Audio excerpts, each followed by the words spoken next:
नमस्कार दोस्तों, स्वागत है आपका अपने YouTube चैनल एग्जाम टारगेट पर। हम कल आपको SSC JEE previous year question paper का सॉल्यूशन कराना स्टार्ट किए थे। आज उसी के आगे का कराएंगे, जो है उसी पेपर का SSC जेईई में जो आया था 25 तारीख को, उसी का आगे का क्वेश्चन कराएंगे। ठीक है, तो चलिए स्टार्ट करते हैं आगे का क्वेश्चन।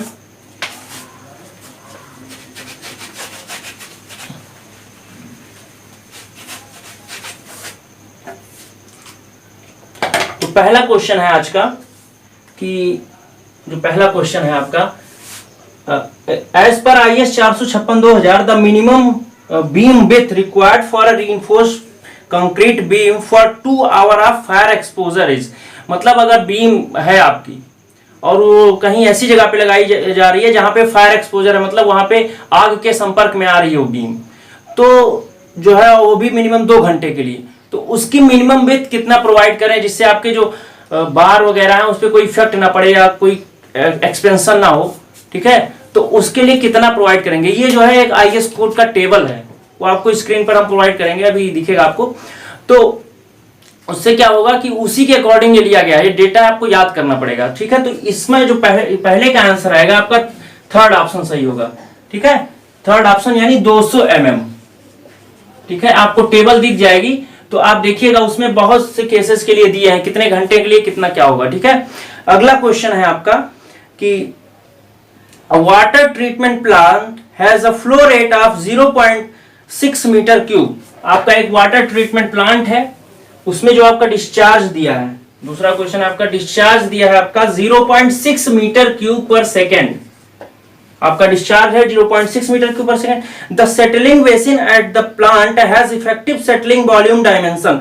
जो आपकी सेटलिंग टैंक का है उसका डायमेंशन आपको दिया है, जो आपका डेप्थ लेंथ दिया है आपका वो दिया है 20 मीटर। लेंथ कितना है? 20 मीटर। लेंथ है आपका 20 मीटर, डेप्थ है आपका 3 मीटर और विड्थ जो दिया है आपका V कितना है? 6 मीटर। 6 मीटर चौड़ाई है। What percentage of the particle having a settling velocity of 0.004 metre पर सेकेंड is removed? अगर आपकी सेटलिंग वेलोसिटी 0.004 मीटर पर सेकेंड है तो कितने प्रतिशत जो कण है वो रिमूव हो जाएंगे। हम बात करते हैं कि सेटलिंग टैंक की, जो है आपका सेटलिंग टैंक का जो फ्लो एरिया होगा आपका कितना होगा, ये जो आपकी लेंथ और विड्थ होगी ये आपकी फ्लो एरिया कहलाएगी। लेंथ आपकी कितना है? 20 मीटर। ठीक, विड्थ आपका 6 मीटर है। आप एक बात बताइए, जो ये फ्लो रेट है आपका 6.6 मीटर क्यूब, इतने मीटर क्यूब से आपके जो है सेटलिंग टैंक में पानी आ रहा है, पूछा कितना है कि कितने परसेंट जो है इसका 0.6 मीटर क्यूब पर सेकंड का कितना परसेंट सेटल हो जाएगा। तो देखिए सेटलिंग वेलोसिटी इतना है, अगर इस एरिया से डिवाइड उसके गुणा कर दिया जाए तो इतना ही पार्टिकल तो सेटल होंगे एक यूनिट टाइम में आपके, क्योंकि इतने एरिया में जितने भी पार्टिकल होंगे वो इस वेलोसिटी से सेटल होंगे। ठीक है, तो इतने ही पार्टिकल तो रिमूव होंगे आपके। तो यही पूछा है कि इतने जो है आपके 0.6 मीटर क्यूब पर सेकंड में से कितने पार्टिकल आपके ऐसे हैं जो सेटल हो जा रहे हैं, कितने परसेंट। तो आप अगर सेटलिंग डिस्चार्ज निकालेंगे आपका क्या हो जाएगा, 0.004 मीटर पर सेकेंड इंटू 6 इंटू 20। ठीक है, तो क्या हो जाएगा 0.004 इंटू 6 इंटू 20, 0.48 मीटर क्यूब पर सेकेंड। इसका मतलब ये हुआ कि 0.6 मीटर क्यूब पर सेकेंड से 0.48 मीटर क्यूब पर सेकेंड आपका सेटल हो जा रहा है। तो परसेंटेज कितना आएगा, कितना परसेंट आपका सेटल हो रहा है, तो 0.48 अपॉन 0.60 इंटू 100 आप निकालिए कितना आएगा,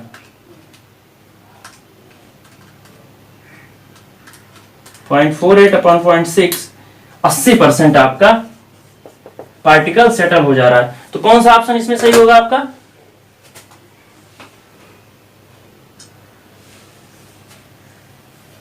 पहला ही ऑप्शन आपका सही हो जाएगा। ठीक है, समझ में आया क्वेश्चन। अब बात करते हैं अगले क्वेश्चन की। ये अगला क्वेश्चन है आपका, a roof with slope in all 4 directions and with a break in each slope is known as. ऐसा रूफ है जिसके चारों डायरेक्शन में आपका स्लोप है और वो स्लोप को ब्रेक भी किया गया है। ठीक है, इस तरह के आपके 4 रूफ होते हैं जो स्लोप और ब्रेक के अकॉर्डिंग जो आपकी एग्जाम में एक एक करके किसी हर एग्जाम में कोई ना कोई पूछ लिया जाता है। तो उस चारों के बारे में आपको हम बताएंगे। पहला क्या पूछा है कि कौन सा ऐसा रूप है जिसके चारों डायरेक्शन में आपका स्लोप है और उस स्लोप को ब्रेक किया गया है। मतलब ऐसा कोई रूप होगा, इधर भी है, इधर भी है, उसके पीछे भी होगा और इधर भी स्लोप होगा, ठीक है, चारों डायरेक्शन में स्लोप होगा और इस स्लोप को ब्रेक भी कर दिया गया है ऐसे, ठीक है, मतलब ऐसे ऐसे, मतलब आप ये कह लीजिए कि ऐसे आ रहा था ऐसे कर दिया गया, ऐसे आ रहा था ऐसे कर दिया, इसी प्रकार ऐसे आ रहा था ऐसे कर दिया गया, इधर से जा रहा था इधर कर दिया, स्लोप तो है, उसके बाद ब्रेक कर दिया गया है। तो 4 प्रकार के रूप होते हैं इसमें मेनली आपके।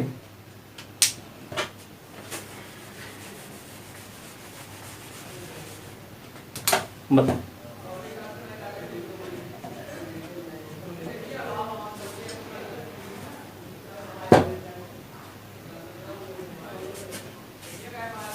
एक होता है आपका गैबल, एक होता है गैम्ब्रेल, एक होता है हिप और एक होता है मैंसर्ड। ये 4 रूफ आपके होते हैं, ठीक है। इनसे मेनली आपका हर कोई ना कोई इसमें से पूछ ही लिया जाता है आपका किसी ना किसी एग्जाम में। तो क्या होगा गैबल रूफ, क्या होगा गैबल रूफ, क्या होगा कि 2 साइड आपका स्लोप होगा लेकिन स्लोप ब्रेक नहीं होगा। गैबल रूफ में 2 साइड स्लोप होगा लेकिन ब्रेक नहीं होगा। गैम्ब्रेल में क्या होता है, स्लोप 2 साइड होगा और ये ब्रेक भी होगा, ठीक है, 2 साइड स्लोप विदाउट ब्रेक, ठीक है, ये होगा 2 साइड स्लोप विथ ब्रेक। इसमें क्या है, हिप रूप में 4 साइड स्लोप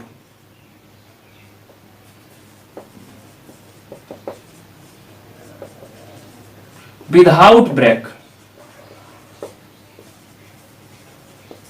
और ये क्या होगा 4 मैंसर्ड क्या होगा 4 साइड स्लोप विथ ब्रेक, ठीक है।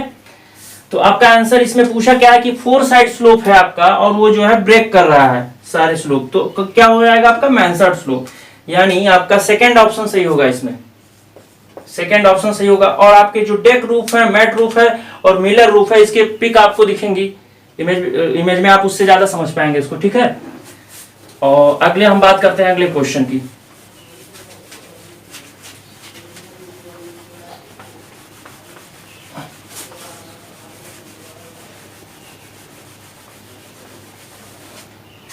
अगला क्वेश्चन है आपका कि for material having modulus of elasticity E and modulus of rigidity N, it is seen that E बराबर 2n, the bulk modulus of the material क्या होगा, जो कोई मटेरियल है आपका उसका मॉडुलस ऑफ इलास्टिसिटी A दिया है, मॉडुलस ऑफ रिजिडिटी N दिया है और E बराबर जो दिया है आपका 2n दिया है, तो K आपका पूछा है, ठीक है।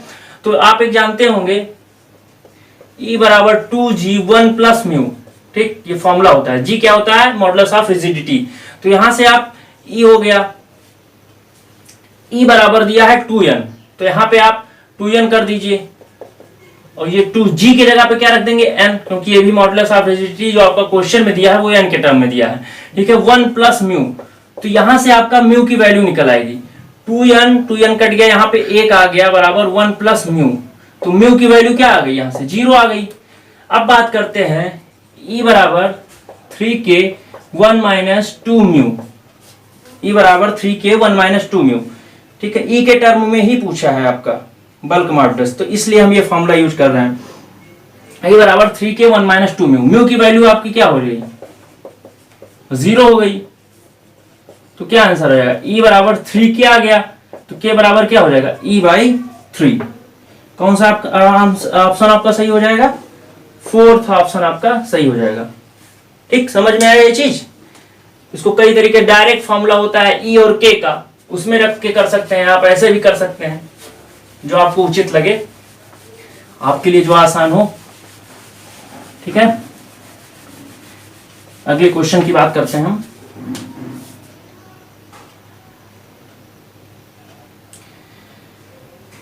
Which type of varnish is used on hardwood substance to hide grain defect? अगर आप ग्रेन डिफेक्ट को आप हाइड करना चाहते हैं तो वहां पे आप जो है फ्रेंच पॉलिश का यूज करेंगे, फ्रेंच पॉलिश का। और भी ऑप्शन आपके दिए हैं, वैक्स पॉलिश का यूज कहां करते हैं? वैक्स पॉलिश का यूज आप करते हैं कार की पॉलिशिंग में, ठीक है, कार वगैरह जो गाड़ियां होती हैं उसके पॉलिशिंग में आप वैक्स पॉलिश का यूज करते हैं। अगला है आपका फ्लैट वार्निश। फ्लैट वार्निश का आप यूज कहां कर सकते हैं? फर्नीचर्स वगैरह में, जो आपके फर्नीचर होते हैं, फर्नीचर में, या फिर आप कह सकते हैं डोर विंडोज जो होते हैं आपके, उसमें यूज करते हैं इसका। आपका एक एस्फाल्ट, क्या है? Asphalt varnish, asphalt varnish. इसका यूज आप कहां पे करेंगे? इसका यूज आप करते हैं जो सब अंडरग्राउंड चीजें होती हैं आपकी, जैसे फाउंडेशन हो गई, उसमें पेनिट्रेट करने के लिए तो पेनिट्रेट एस्फाल्ट वार्निश का यूज किया जाता है, ठीक। ये चीजें आपकी हो गई। अगले क्वेश्चन पे चलते हैं। अगला क्वेश्चन है कि which type of the following method is used to find the specific gravity of soil in laboratory। इसमें 4 ऑप्शन दिए हुए हैं, जिसमें पहला सैंड बाथ मेथड, ये आपका वाटर कंटेंट ज्ञात करने के लिए यूज किया जाता है, और hydrometer analysis, grain size analysis of fine grain soil के लिए, ठीक है, जो है किया जाता है। और रेडिएशन मेथड, ये भी आपका वाटर कंटेंट ज्ञात करने के लिए किया जाता है। तो पूछा क्या आपका? स्पेसिफिक ग्रेविटी, तो पिक्नोमीटर जो मेथड होता है वो आपका स्पेसिफिक ग्रेविटी ज्ञात करता है, ठीक।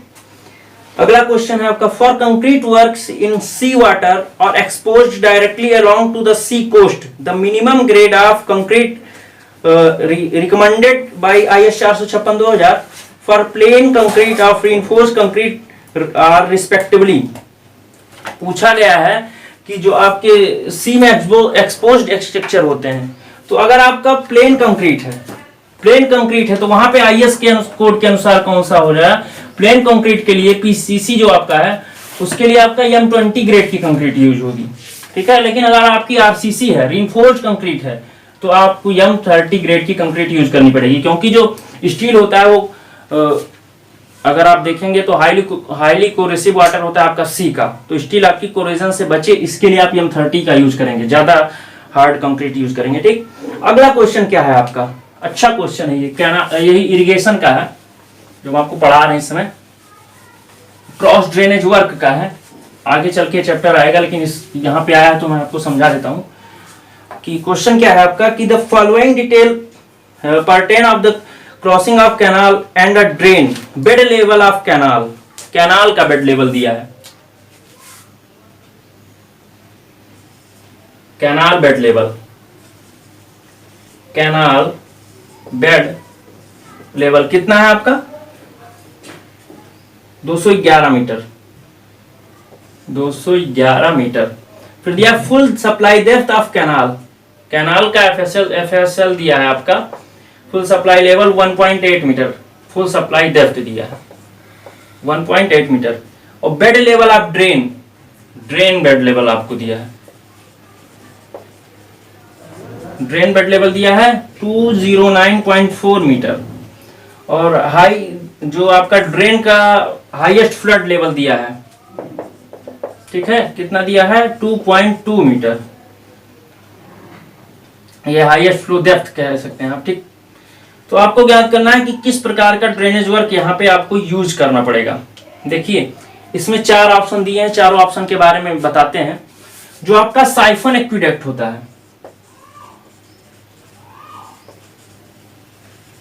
साइफन एक्विडक्ट कहां पे यूज किया जाएगा? एक कैनाल साइफन दिया है, तो पहले बात करते हैं कैनाल साइफन की। कैनाल साइफन ऐसे जगह यूज किया जाएगा जो कैनाल का फुल सप्लाई लेवल होगा। कैनाल का फुल सप्लाई लेवल यदि आपके जो ड्रेन है, नाले हैं, उसके जो बेड लेवल है उससे थोड़ा ऊपर हो, थोड़ा सा ऊपर हो ड्रेन के बेड लेवल से, ठीक है, बेड लेवल से थोड़ा ऊपर हो लेकिन नीचे हो इसके ड्रेन के फुल सप्लाई लेवल से।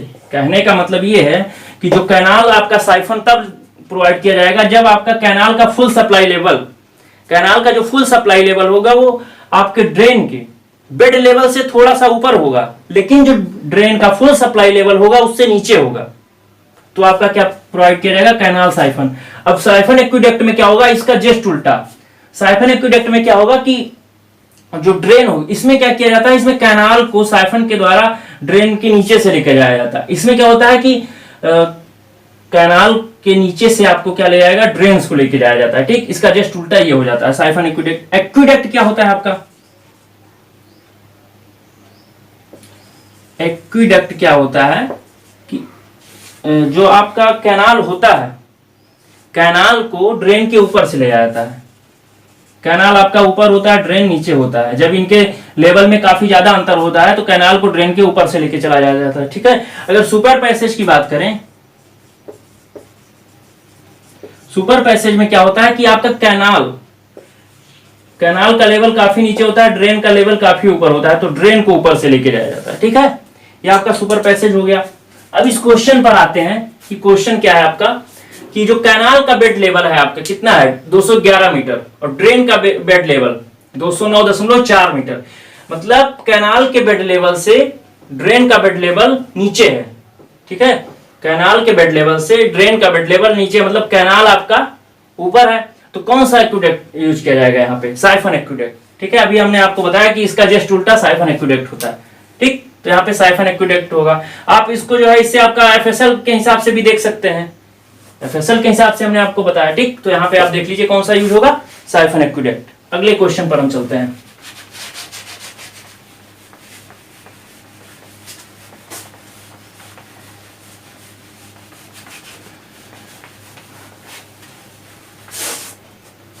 अगला क्वेश्चन क्या है आपका, कि a rectangular channel will be the most economical when the flow to the bottom width is the ratio of flow depth to bottom width. आपका कौन सा है, रेक्टेंगुलर चैनल है, रेक्टेंगुलर चैनल। रेक्टेंगुलर चैनल मतलब आपका पूछ रहा है मोस्ट इकोनॉमिकल चैनल की कंडीशन। तो मोस्ट इकोनॉमिकल चैनल की कंडीशन क्या होता है, DP upon D is equal to 0। मतलब जो वेटेड पैरामीटर होता है वो मिनिमम होना चाहिए आपका। ठीक है, वेटेड पैरामीटर मिनिमम जो है डिफरेंशिएट करके निकालते हैं कंडीशन। तो जो आती है कंडीशन वो क्या होती है, जो आपकी विड्थ होती है वो डेप्थ की 2 गुना ली जाती है। ठीक, तो इसमें पूछा किसका रेशियो है, कि depth to bottom, depth to bottom width D/B पूछा है। तो D/B आपका क्या हो जाएगा, 1/2। तो देख लीजिए कौन सा ऑप्शन सही है, थर्ड ऑप्शन आपका सही हो जाएगा।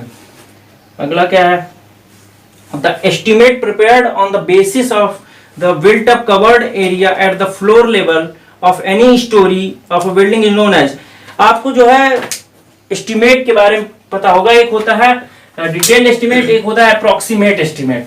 ठीक है, तो आप एस्टिमेटिंग में पूरा डिटेल से आप पढ़ेंगे। यहाँ आपको क्वेश्चन कराना है तो इन चारों ऑप्शंस के बारे में आपको बता देता हूं कि जो इसमें प्लिंथ एरिया की बात करता है, तो एक होता है plinth area estimate, plinth area estimate. इसमें क्या होता है कि प्लिंथ एरिया के हिसाब से जो रेट दिया होता है, इतने प्लिंथ एरिया का इतना रेट होगा, तो उस हिसाब से जो एस्टिमेट किया जाता है उसका क्या कहलाता है, प्लिंथ एरिया एस्टिमेट। तो इसमें आपको क्या पूछा है, बिल्ट अप कवर्ड एरिया, वही आपका प्लिंथ एरिया फ्लोर लेवल पर, तो यही आपका कौन सा हो जाएगा, प्लिंथ एरिया एस्टिमेट होगा। यूनिट रेट क्या होता है कि आपको जो एक मतलब यूनिट रेट की, मतलब इतने यूनिट का इतना रेट होगा, आपको बिल्डिंग बनाने के इतने यूनिट का इतना रेट होगा, उसके हिसाब से जो एस्टिमेट किया जाता है उसका यूनिट रेट कहलाता है। क्यूबिक कंटेंट, इतने घन मीटर आप स्ट्रक्चर बना रहे हैं तो उसका रेट कितना होगा, उसके गुणा करके आप डायरेक्ट निकालते हैं। ये सब अप्रोक्सीमेट है आपके। बिल्डिंग कॉस्ट इंडेक्स एस्टिमेट ऐसे इसका भी होता है, ये भी आपके सारे क्या है, अप्रोक्सीमेट होता है, अप्रोक्सीमेट एस्टिमेट में आता है आपका। ठीक, जब आप एस्टिमेट पढ़ेंगे तो इसको पूरा डिटेल से समझेंगे। अगला क्वेश्चन हम आते हैं अगले क्वेश्चन पर। अगला क्वेश्चन क्या है कि for a beam rectangular cross section at the neutral axis the shear stress is always. जो आपकी बीम होती है रेक्टेंगुलर क्रॉस सेक्शन की है आपकी बीम, तो पूछा है न्यूट्रल एक्सिस पर शियर स्ट्रेस कितना होगा। तो शियर स्ट्रेस डिस्ट्रीब्यूशन डायग्राम बनता है वो ऐसे होता है। तो न्यूट्रल एक्सिस पे ऑलवेज कितना होता है, मैक्सिमम होता है। ये अगर रेक्टेंगुलर की बात करें तो उसके लिए कितना होगा, 1.5 ऑफ टाउ एवरेज। एवरेज जो शियर स्ट्रेस होता है उसका 1.5 गुना होता है मैक्सिमम शियर स्ट्रेस। ठीक है, अगर ये आप सर्कुलर के लिए बात करेंगे तो 1.33 इंटू टाउ एवरेज हो जाएगा। अगला क्वेश्चन बात करते हैं हम, हाँ सोम से क्वेश्चन है। एक आपकी ओवर हैंगिंग बीम दी है, बोथ साइड उसके ओवर हैंगिंग है। ओवरहैंगिंग बीम है आपकी, यहाँ पे यूनिफॉर्मली डिस्ट्रीब्यूटेड लोड लगा है W न्यूटन पर मीटर का। एक दोनों साइड आपकी ओवरहैंगिंग है L1 L2। तो पूछा है जो रेशियो होगा आपका मैक्सिमम, नहीं बताया आपको, मैक्सिमम पॉजिटिव बेंडिंग मोमेंट जो है वो आपका मैक्सिमम निगेटिव बेंडिंग मोमेंट के बराबर दिया है आपको, ठीक है। मैक्सिमम पॉजिटिव बेंडिंग मोमेंट जो दिया है वो मैक्सिमम नेगेटिव बेंडिंग मोमेंट के बराबर दिया है। तो जो L और L इन दोनों का रेशियो पूछा है, ठीक है। तो हम बात करते हैं मैक्सिमम पॉजिटिव बेंडिंग मोमेंट क्या होगा। तो जो ये आपका है, ये पोर्शन सिंपली सपोर्टेड वाला, इसके कारण जो बेंडिंग मोमेंट आएगा वो मैक्सिमम पॉजिटिव होगा। तो क्या होगा, इतना WL स्क्वायर बाई 8। यूडीएल के कारण आप जानते हैं कितना होता है WL स्क्वायर बाई 8। लेकिन इसको कम क्या कर रहा है, कौन सा पोर्शन कम कर रहा है, इधर वाला जो आपको निगेटिव दे रहा है इसमें, ठीक है। चाहे आप ऐसे लिखें इसको निगेटिव करके WL1 स्क्वायर बाई 2, ये कैंटिलीवर की तरह काम करेगा आपको। चाहे आप ऐसे करें और फिर बराबर इसको मैक्सिमम निगेटिव मूवमेंट यही तो होगा आपका WL1 स्क्वायर बाई 2। चाहे आप इसको ऐसे लिखें या फिर इसको आप ऐसे कर सकते हैं, ये WL स्क्वायर बाई 8 आपका मैक्सिमम बेंडिंग मूवमेंट हो गया। अब अगर मिनिमम की बात करें तो एक इधर से आपको जो है मैक्सिमम नेगेटिव मूवमेंट इधर से मिल रहा है, किधर से मिल रहा है, तो 2 कैंटिलीवर के कारण मिल रहा है WL1 स्क्वायर बाई 2, 2 कट जाएगा, बात वही हुई आपकी, ठीक है। तो क्या हो जाएगा WL square by 8 equal to WL1 square, ठीक, 2 कट गया। अब W कट गया, L1 स्क्वायर बराबर क्या हो जाएगा L बाई √8, मतलब L बाई 2√3। कौन सा ऑप्शन आपका सही होगा इसमें,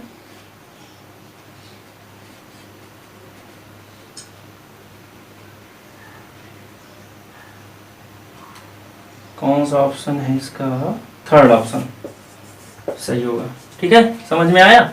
मैक्सिमम पॉजिटिव बेंडिंग मोमेंट आपका, या तो आप कह सकते हैं WL square by 8 minus WL1 square by 2, चाहे आप ये लिखें बराबर कर दें WL1 स्क्वायर बाई 2 के, या आप यही चीज लिखें WL square by 8 equal to 2 into WL1 square by 2, ठीक, क्योंकि इधर से भी निगेटिव हो रहा है, इधर से ये आपका एक तरफ का क्या करता है पॉजिटिव बेंडिंग मोमेंट को कम करता है, इसलिए इधर लिख देते हैं। और अगर वही आपका टोटल नेगेटिव बेंडिंग मोमेंट लिखना हो तो इन दोनों को ऐड करके लिखिए, पॉजिटिव को एक साथ लिखिए, दोनों को बराबर कर दीजिए, तो बात वही होती है। अब बात करते हैं एक सर्वे का क्वेश्चन है, चेन सर्वे का।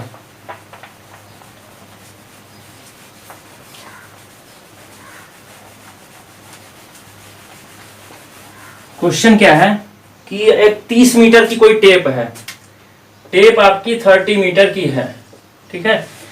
जो है सर्वे से पहले इसका जो है the tape was tested before a survey and found to have a length of 29.93 metre. मतलब आपका सर्वे से पहले टेप की लंबाई चेक की गई तो आपकी कितनी आई 29.93 मीटर, जबकि चेन किसकी है 30 मीटर की है, ठीक है। If the length of a line measured with the tape, मतलब अगर ये सर्वे के पहले ही ये लंबाई आपको मिल गई, मतलब जो आपकी लंबाई आएगी नापने पर वो आपकी इनकरेक्ट होगी, तो इनकरेक्ट लेंथ आपकी क्या हो गई 270 मीटर। तो करेक्ट लेंथ आपको ज्ञात करनी है, तो आपको पता है करेक्ट लेंथ बराबर होता है इनकरेक्ट लेंथ इंटू जो है incorrect length of chain upon correct length of chain. तो क्या हो जाएगा करेक्ट लेंथ 270 इंटू 29.93 अपॉन 30। इसको सॉल्व करेंगे अगर 270 इंटू 29.93 अपॉन 30 कितना आ जाएगा 269.37 मीटर। यही आपका फोर्थ ऑप्शन सही हो जाएगा। अच्छा एक बात बताइए, चेन थी आपकी 30 मीटर की लेकिन है कितनी 29.9 मीटर, तो ये आपकी चेन की लंबाई घट गई है। चेन की लंबाई घट गई तो ये जो फील्ड में ज्यादा दूरी नापेगी कि कम। देखिए आप चेन की लंबाई घट रही है तो नाप तो 270 रही है लेकिन एक्चुअल में कितना है 279, मतलब ये दूरी ज्यादा बता रही है। अगर यही आपकी चेन की लंबाई बढ़ जाती तो दूरी कम बताती। ठीक, कुछ टेस्ट दिए हुए हैं उसको मैचिंग करना है, करते हैं। एक है आपका standard penetration test, standard penetration test या एसपीटी आप बोलते हैं इसको, ठीक है। ये किसके लिए मैच होगा? Hydrometer test, hydrometer test. फिर क्या है? Proctor test, proctor test, vane test, बेंसियर टेस्ट जो आपका होता है वो चीज।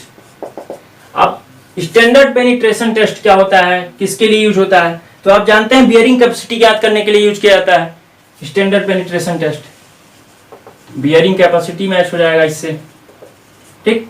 अगला है आपका हाइड्रोमीटर टेस्ट। हाइड्रोमीटर टेस्ट आपका किसके लिए यूज होता है? ग्रेन साइज एनालिसिस, अभी आपने पढ़ा शुरुआत में ही, ग्रेन साइज एनालिसिस, ठीक है। अगला है आपका प्रॉक्टर टेस्ट। प्रॉक्टर टेस्ट किसके लिए यूज होता है? कंपैक्शन, स्टैंडर्ड प्रॉक्टर टेस्ट आपने पढ़ा होगा कंपैक्शन के लिए। अगला है आपका वेन टेस्ट। वेन टेस्ट किसके लिए यूज होगा? जो आपका एक लास्ट बचा है सीयर टेस्ट, सॉफ्ट क्ले की याद की जाती है इससे, सीयर टेस्ट, ठीक। आप मैच कर लीजिए कौन सा थर्ड ऑप्शन इसमें सही हो जाएगा आपका, ठीक। अगला क्वेश्चन बात करते हैं आपका, which of the following process is adopted to remove odour and taste due to volatile gases like hydrogen sulphide, algae in water treatment. अगर आप वोलेटाइल गैसेस की बात कर रहे हैं, उसको रिमूव करने के लिए क्या किया जाता है? एरिएशन किया जाता है। जितने भी वोलेटाइल गैसेस होती हैं उनको रिमूव करने के लिए, कलर जो है, टेस्ट जो है, सब रिमूव करने के लिए कौन सा टेस्ट किया जाता है? एरिएशन। सेडिमेंटेशन क्या होता है? सस्पेंडेड पार्टिकल्स को रिमूव करने के लिए किया जाता है।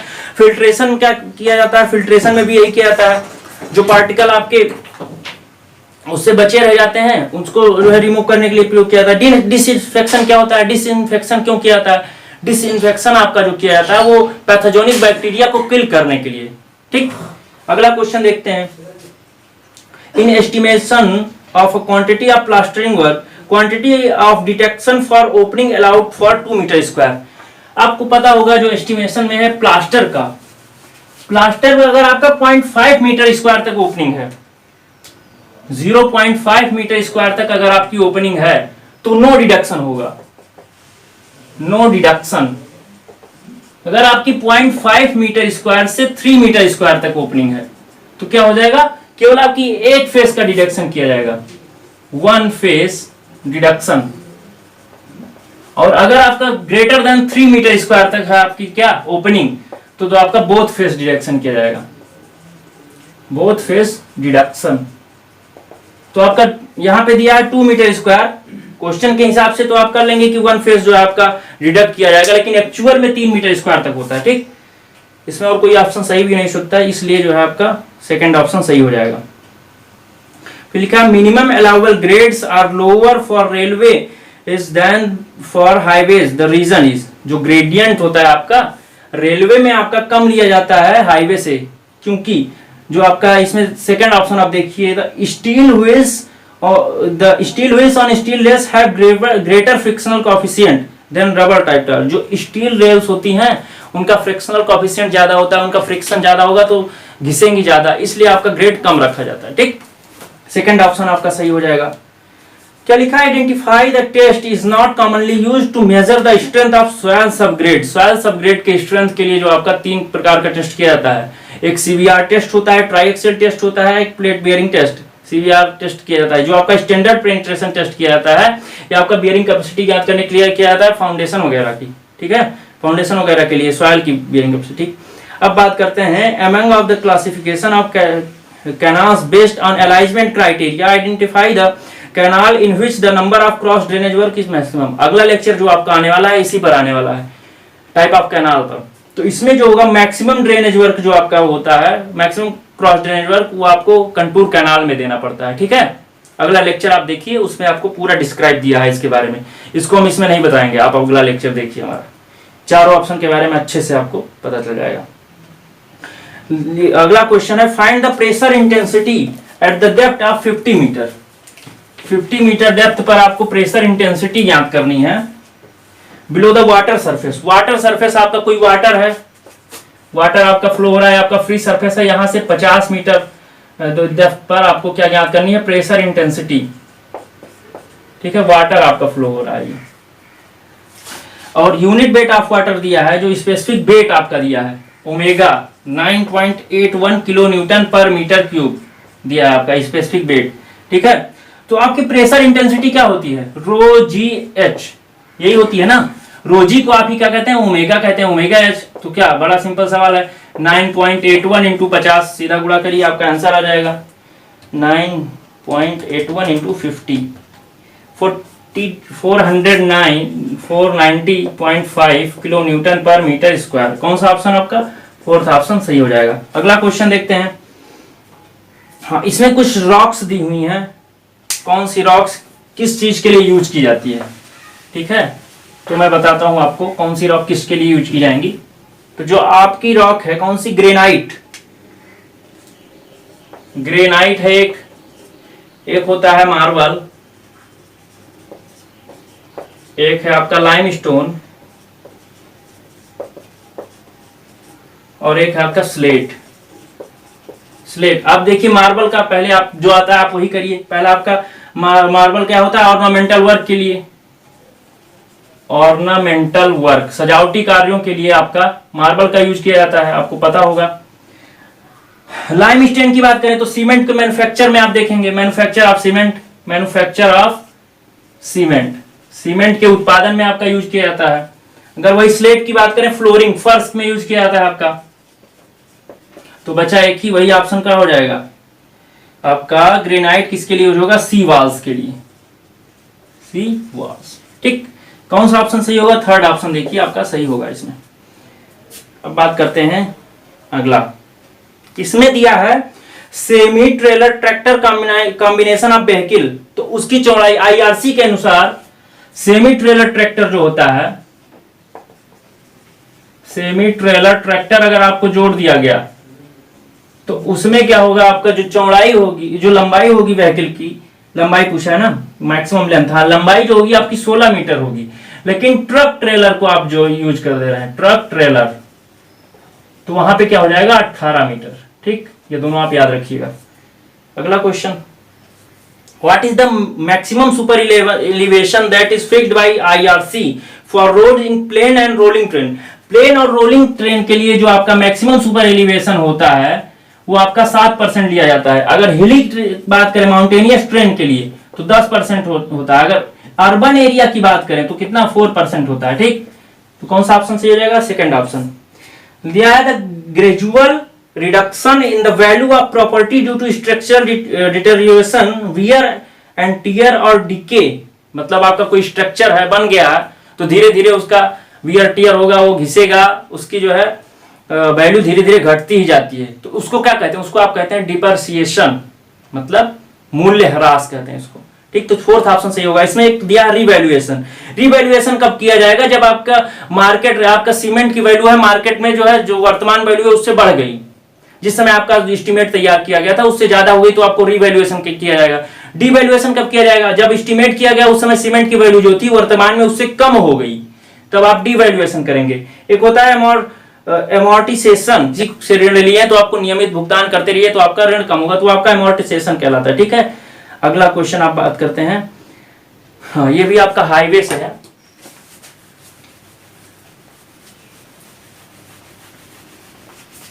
क्वेश्चन कैसे है आप बताइएगा जरूर, ये आपका एसएससी में आए हुए क्वेश्चन पिछले ईयर का है।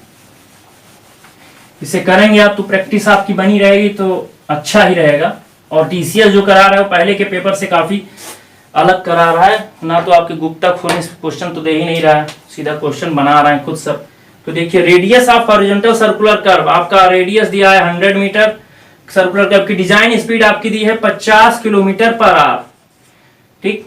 और कोफिशिएंट ऑफ लेटरल फ्रिक्शन आपका दिया है 0.15, दिया है फुली डेवलप हो रहा है ये।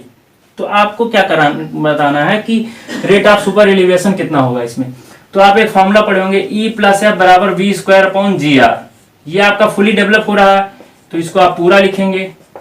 V आपका गुणे 5/18 कर दीजिए, कितना आएगा, कितना है 50 गुणे 5/18, 13.89 मीटर पर सेकेंड हो गया आपका। तो 13.89 का whole square upon 9.81 into R आपकी कितना है 100 मीटर। तो E कितना हो जाएगा 13.89 का whole square upon 9.81 upon 100 minus 0.15 कितना हो जाएगा 1 in 21.44। कौन सा ऑप्शन है आपका? ये देखिएगा कौन सा ऑप्शन सही है इसमें। फोर्थ ऑप्शन आपका सही हो रहा है। अगला क्वेश्चन देखते हैं।